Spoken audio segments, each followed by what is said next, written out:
বৃশ্চিক রাশির জাতক জাতিকাদের কিন্তু ২৯শে মার্চ ২০২৫ শনির ধাইয়া থেকে কিন্তু আপনারা মুক্তি পেতে চলেছেন। দীর্ঘ ২.৫ বছর পর শনি কিন্তু আপনাদের 4th হাউস থেকে বেরিয়ে 5th হাউসে গোচর করবে। ফলে কি? এখানে আপনাদের শনির ধাইয়ারও সমাপ্তি ঘটবে। ফলে লাইফে একটা বড় পরিবর্তন আপনাদের কিন্তু আসতে চলেছে।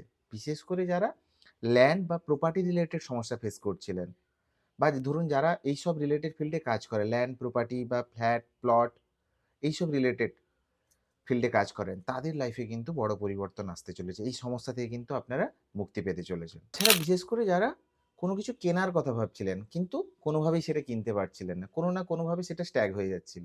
বাট ২৯শে মার্চের পর কিন্তু আপনি সেটা কিনতে পারবেন। সেই জায়গাটা কিন্তু ক্লিয়ার হবে। তাছাড়া সবকিছুর মধ্যেও কিন্তু একটা মানসিক সুখের অভাব ছিল আপনাদের মধ্যে এই বিগত ২.৫ বছরে।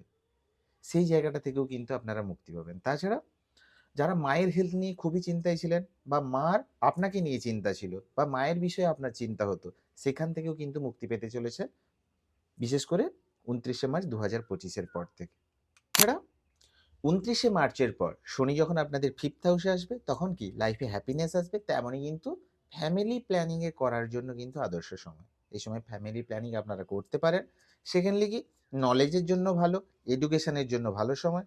তবে লাভ রিলেশনশিপের বিষয়ে কিন্তু আপনাকে একটু খেয়াল রাখতে হবে। বিশেষ করে আপনার যে অপোনেন্ট যে আছে, তার বিহেভিয়ার আপনার খারাপ লাগতে পারে। তাই লাভ রিলেশনশিপের জায়গাটা একটু খেয়াল রাখতে হবে। ক্যারিয়ারের বিষয়ে বললে, কেরিয়ারে কিন্তু অতিরিক্ত রেসপন্সিবিলিটি ছিল। মানে বিগত ২.৫ বছর। বাট কেরিয়ারে কোনো কিছুতেই আপনি এগোতে পারছিলেন না। কেরিয়ারের জায়গাটা যেন একটা স্ট্যাগ হয়ে যাচ্ছিল। লাইফে টার্গেট ছিল, বাট সেই টার্গেট কোনোভাবেই অ্যাচিভ হচ্ছিল না।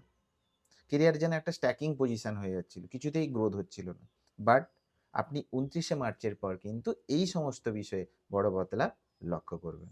তাছাড়া বিগত ২.৫ বছর ধরে লাইফে একটা অ্যাংজাইটি, একটা ডিপ্রেশন, একটা ওভার থিংকিং ইস্যু আপনাকে ঘিরে ধরেছিল। আপনি সেখান থেকে কোনোভাবেই বেরোতে পারছিলেন না। বাট ২০২৫ ২৯শে মার্চের পর শনির ধাইয়া শেষ হলে আপনি সেখান থেকে কিন্তু মুক্তি পাবেন। অ্যাংজাইটি, ডিপ্রেশন বা ওভার থিংকিং ইস্যু থেকে মুক্তি পাবেন। ভালো লাগলে অবশ্যই লাইক, কমেন্ট, শেয়ার করতে ভুলবেন না। হর হর মহাদেব, জয় জগন্নাথ।